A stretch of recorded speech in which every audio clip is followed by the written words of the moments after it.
Amados irmãos e irmãs, paz e bem, eu quero acolher a todos que nos acompanham todas as noites nessas nossas lives, nesse tempo de quaresma, no chamado Retiro Quaresmal. Nós estamos esta semana falando sobre os 8 pensamentos que podem aprisionar uma pessoa, ou 8 enganos, modos de pensar que normalmente nos aprisionam, nos roubam da realidade e nos tornam e nos fazem agir de maneira equivocada. Hoje nós vamos falar sobre a ira. O que é a ira? E nós vamos sempre recorrer a Evagrio e Pôntico e a outros padres da igreja. Selecionei alguns textos, um texto de Éfrem de Nízibe, dois textos de São João Crisóstomo, e vamos então afrontar hoje este tema. O que é a ira segundo Evagrio e Pôntico, segundo os padres da igreja? Evagrio Pôntico diz: a ira é, primeira coisa, rapina da prudência, porque quando uma pessoa está irada com outra, ela perde a prudência, ela diz coisas que não deve, ela usa de violência, às vezes uma pessoa irada dá um tapa noutra, dá um soco, faz uma coisa que não deve e depois vem o arrependimento, mas depois já será muito tarde, não é? Porque a amizade já estará comprometida, o casamento já estará comprometido, os afetos já estarão comprometidos. Então, a ira é rapina da prudência. Uma pessoa irada normalmente perde o discernimento. Diz o que não quer e escuta também o que não quer, né? Muito bem. Evagrio continua. Ele diz: a ira é confusão da natureza, porque a natureza humana, nós fomos criados em imagem e semelhança de Deus e fomos criados para amar. Não somos feras.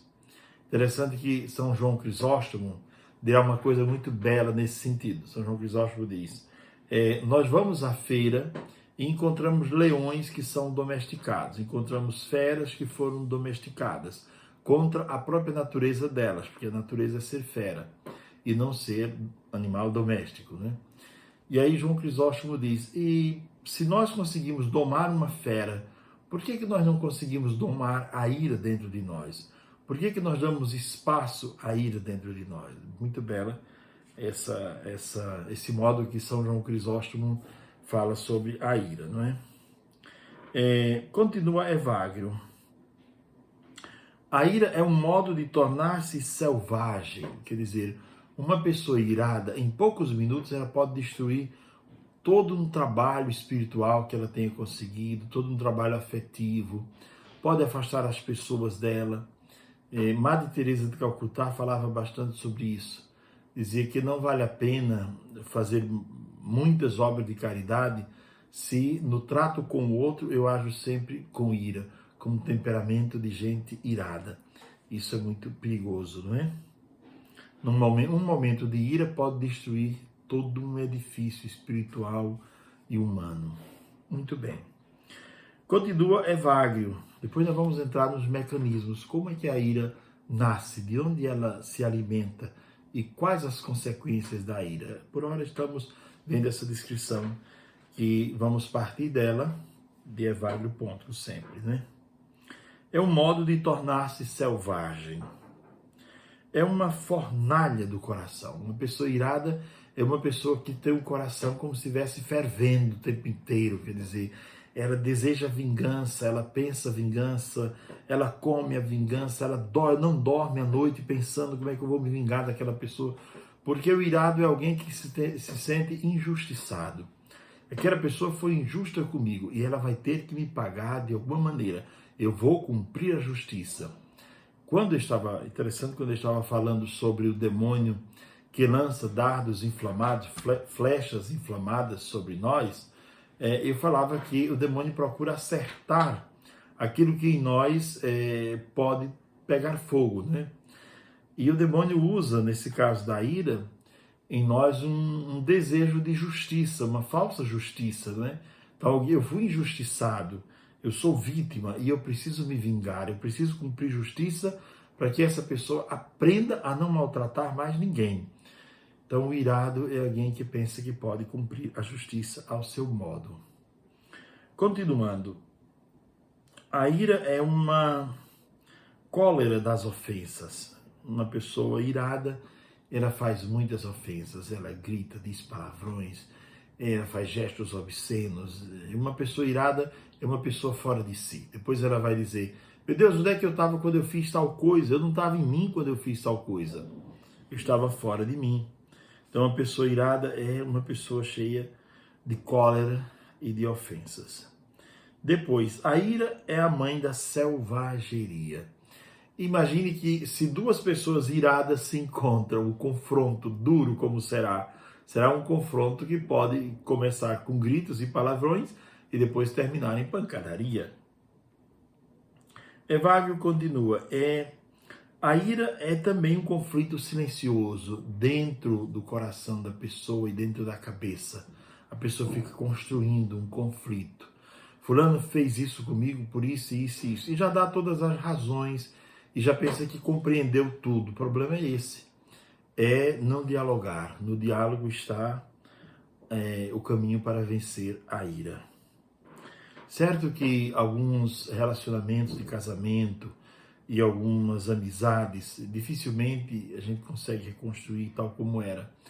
Mas, pelo menos, não ter ira contra a pessoa, não querer, de alguma maneira, vingar-se, prejudicar, difamar. A ira é capaz de tudo isso. Uma pessoa irada é capaz de difamar, mentir sobre a outra, levantar um falso. A ira é uma coisa terrível e deixa atrás de si um rastro de morte. Por isso é perigoso esse pensamento, como diz Evagrio, esse pensamento malvado. É um impedimento para a oração, a ira. Jesus disse: se você está rezando, vai entregar a oferta e sente que alguém tem algo contra você, vá primeiro reconciliar-se com aquele para poder rezar bem. Então a ira é um impedimento para a boa oração. Antes de falar dos remédios contra a ira, nós vamos falar, mostrando alguns textos da patrística sobre este pecado, sobre este modo de pensar. São João Crisóstomo, comentando o Gênesis, no capítulo 4, ele diz: a repressão da ira, a ira precisa ser reprimida, porque o fato de perdoar nos diferencia dos animais, assim como a inteligência, nos diferencia das feras. O perdão diferencia o cristão do pagão. Belíssimo esse modo de pensar de São João Crisóstomo. Mesmo quando você tem a oportunidade de vingar-se, você diz: não, eu não vou me vingar. O texto da primeira leitura de hoje é belíssimo, é o texto em que os irmãos de José o vendem, E José é vendido. Imagino que é uma coisa terrível você ser vendido como escravo.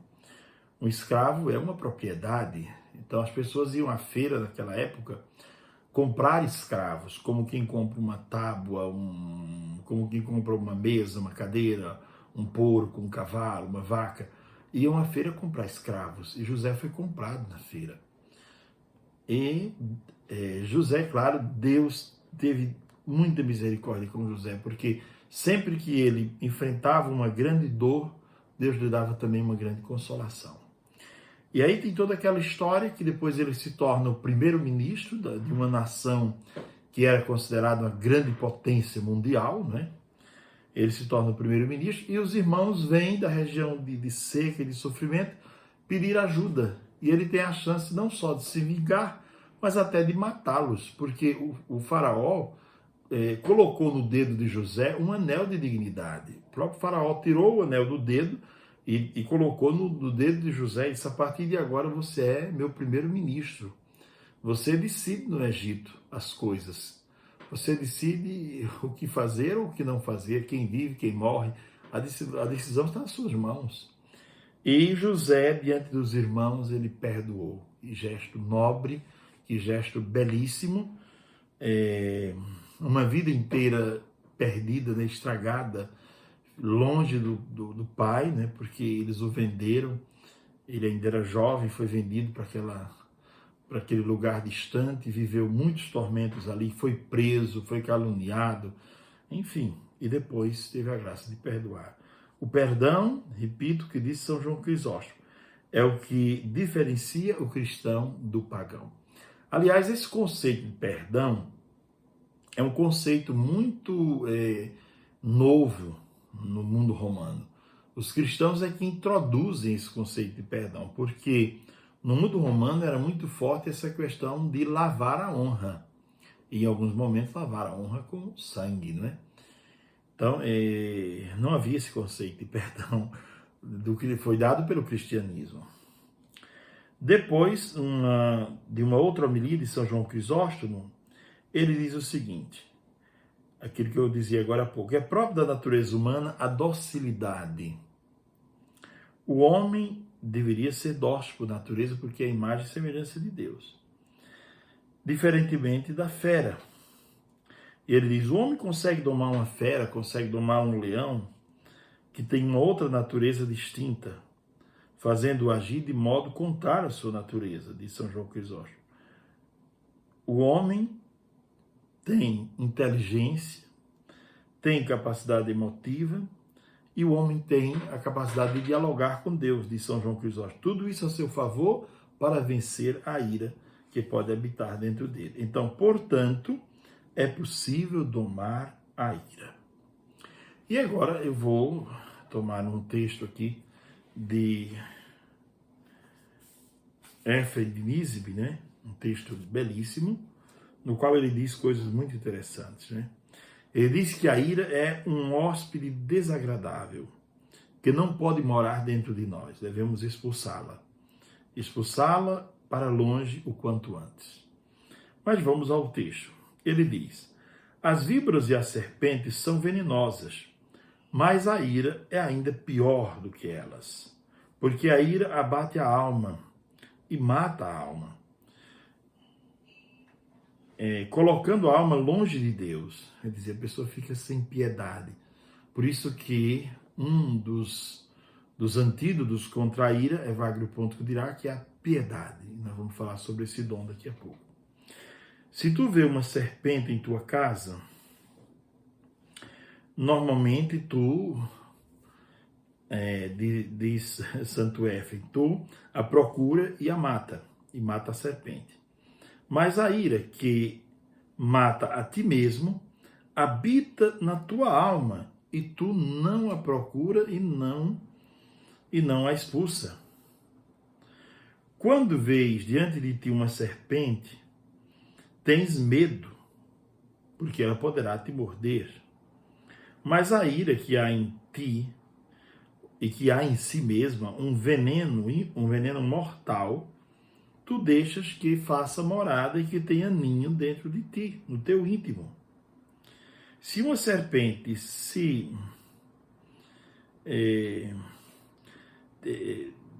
uma serpente te morde, não é?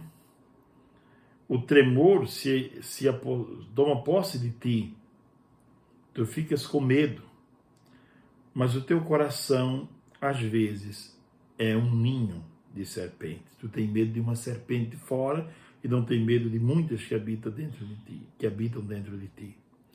Se uma víbora morde a carne se torna doente e se arruína.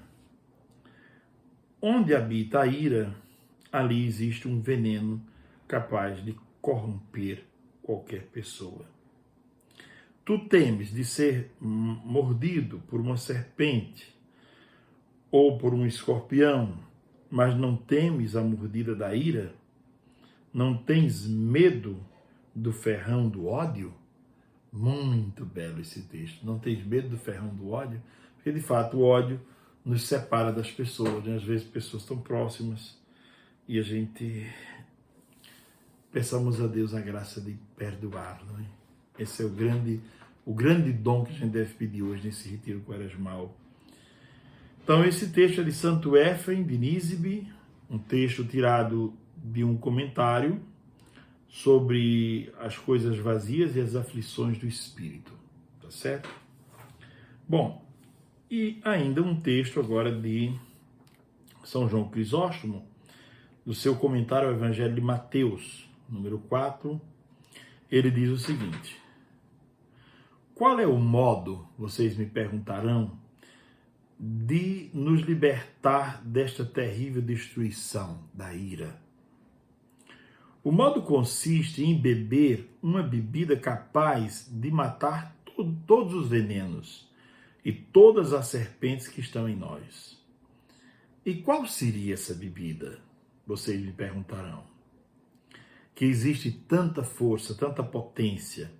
Essa bebida, dirá São João Crisóstomo, é o preciosíssimo sangue de Cristo, que é eficaz se você o recebe com fé.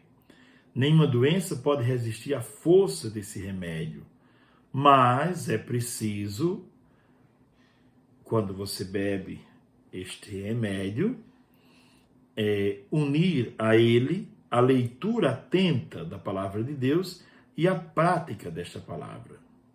Precisa ter cuidado de fazer esmolas, quer dizer, de fazer práticas de caridade e de ter misericórdia para com todos. Então aqui veja, São João Crisóstomo já dá também o remédio, né? Eu nem li o remédio em Evagrio, mas já ouvi aqui em São João Crisóstomo o remédio contra a ira, que é esse grande mal do qual nós estamos tratando hoje.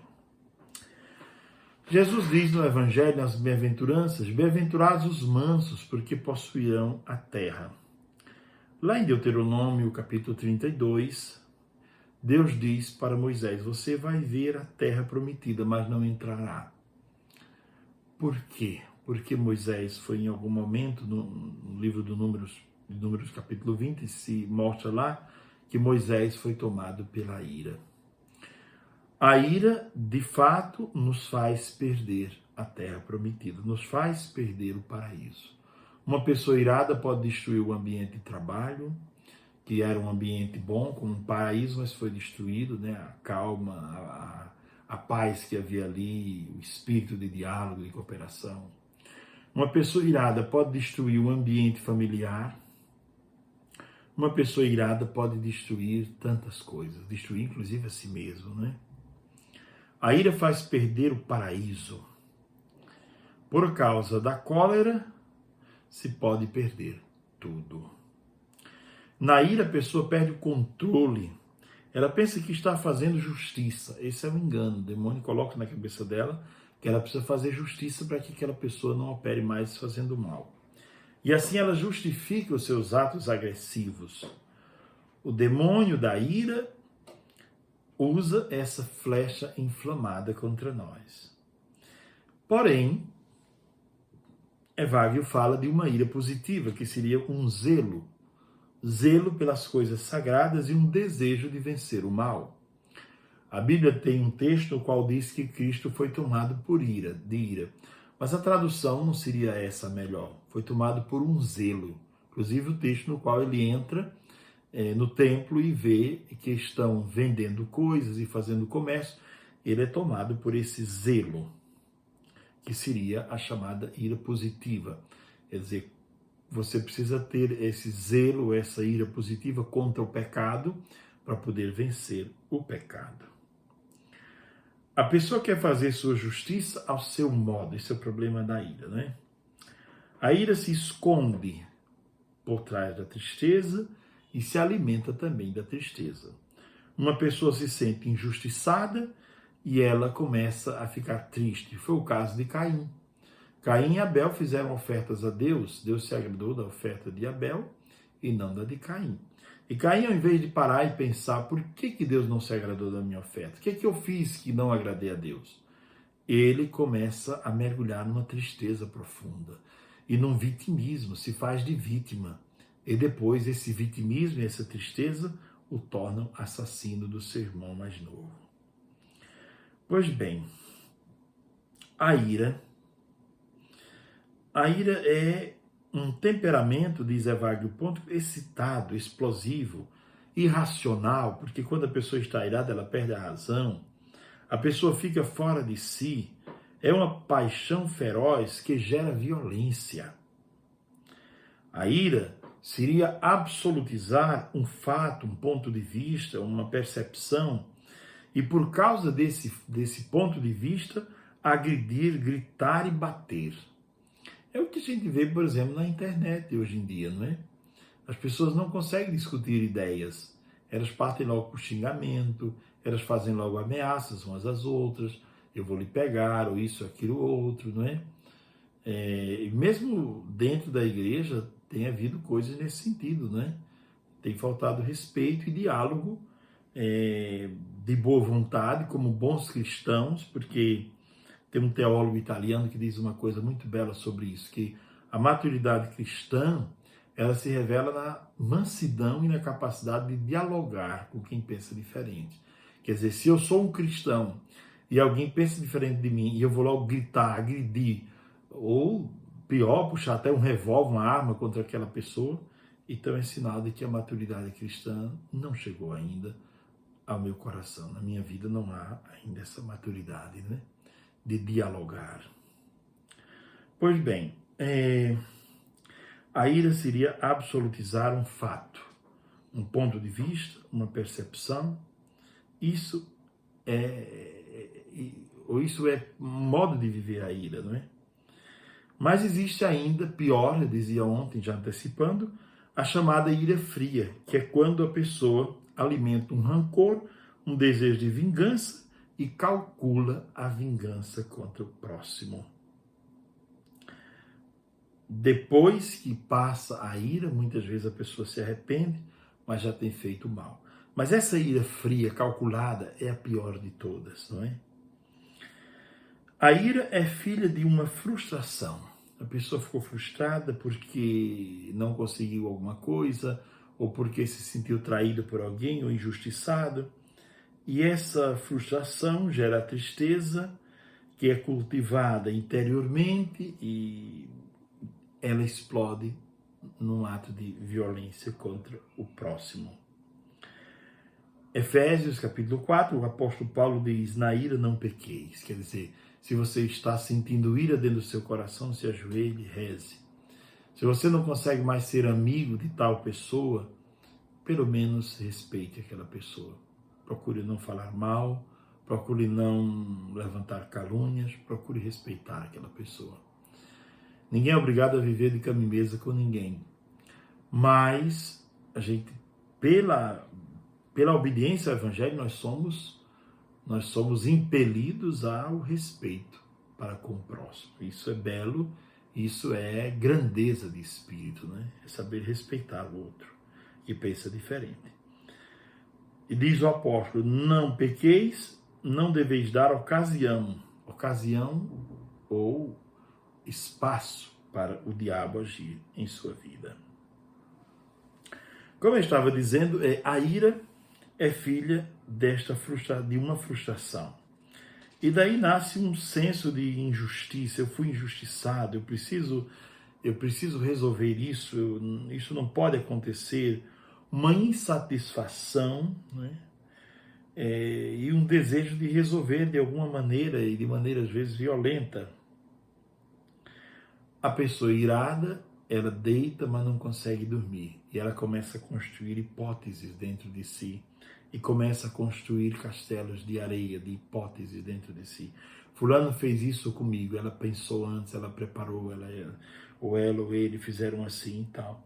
Interpretações e coisas que podem ser dissolvidas com um simples diálogo.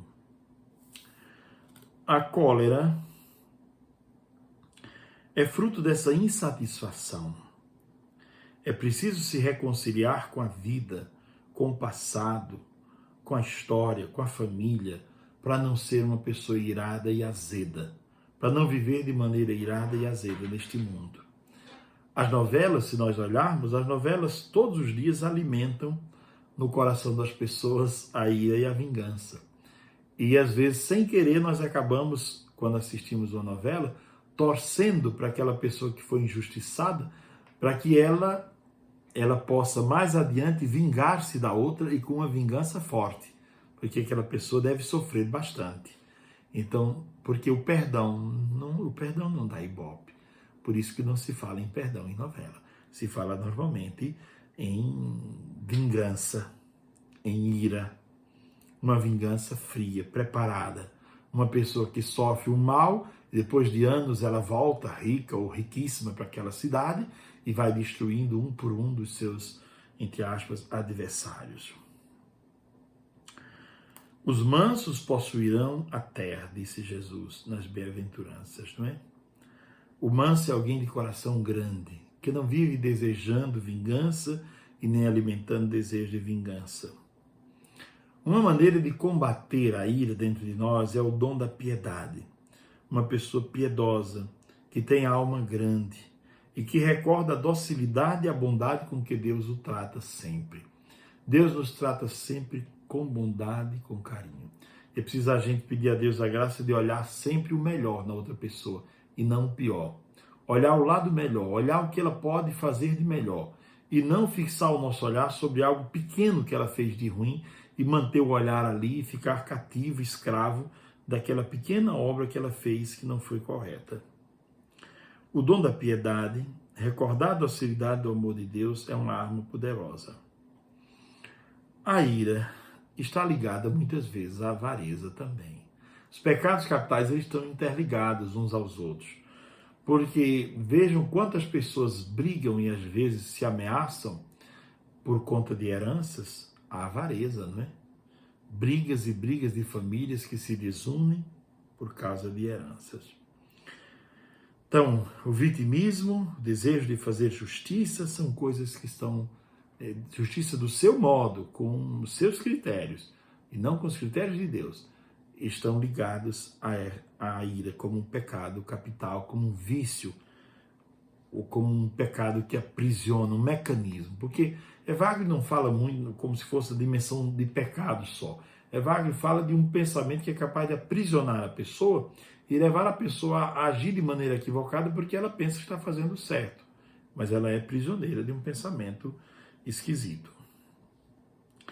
Aquilo que eu dizia agora há pouco, repito, né? Se reconhece a maturidade de uma alma cristã pela sua mansidão e também se reconhece a imaturidade de um cristão pela sua intolerância implacável.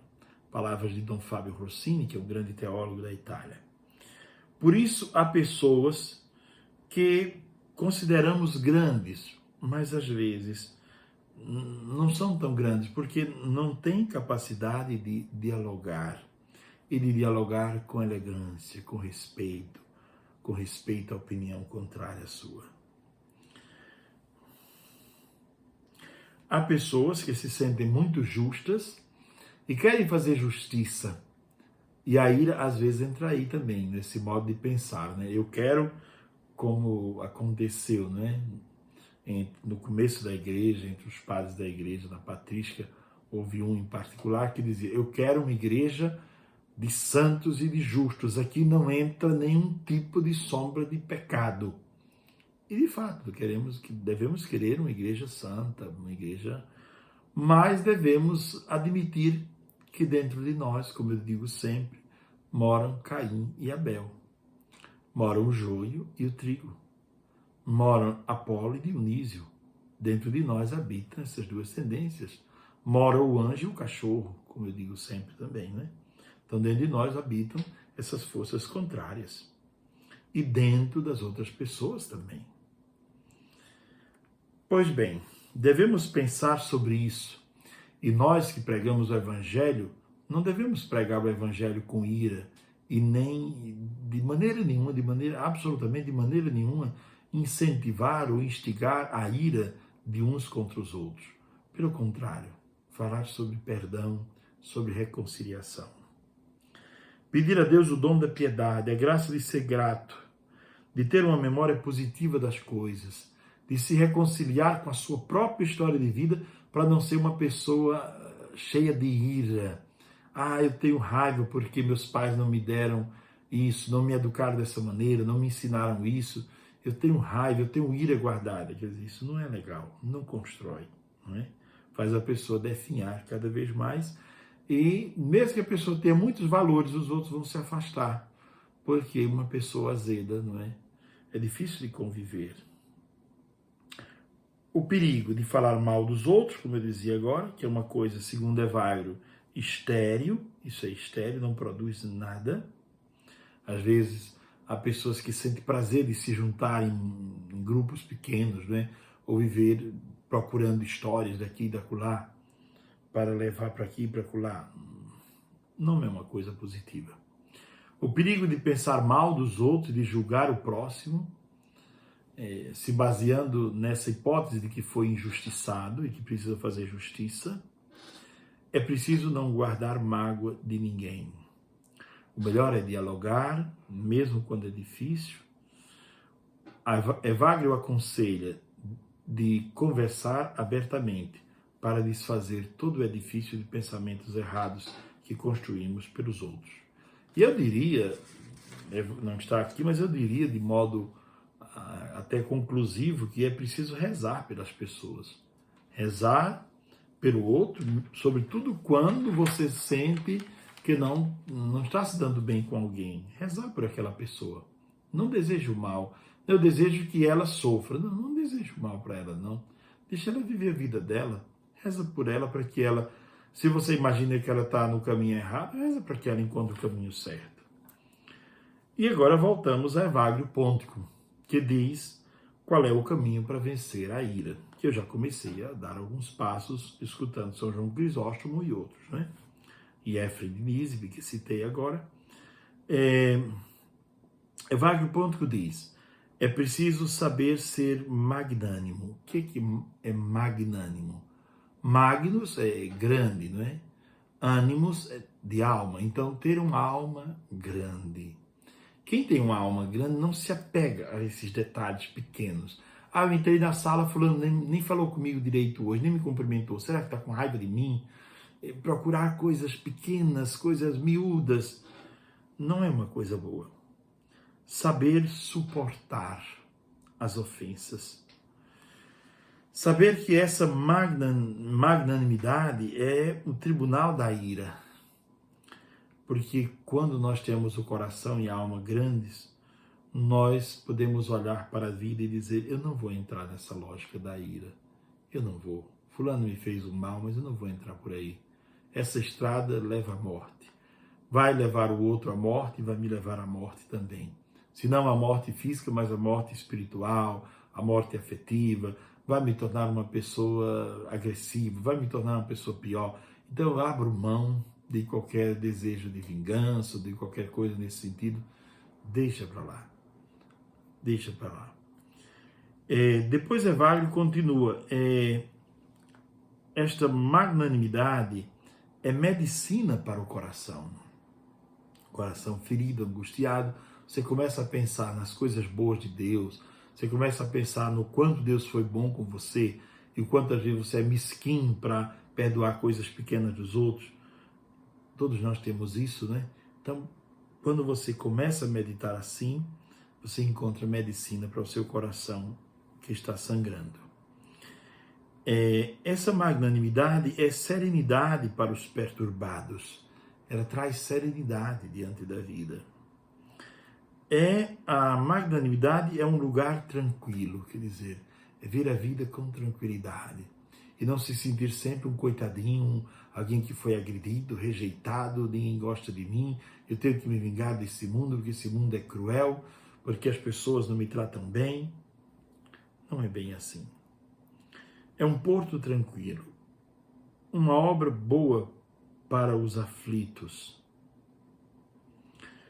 A magnanimidade é gentileza diante de todos, quer dizer, ser gentil, ser alguém amável diante de todos.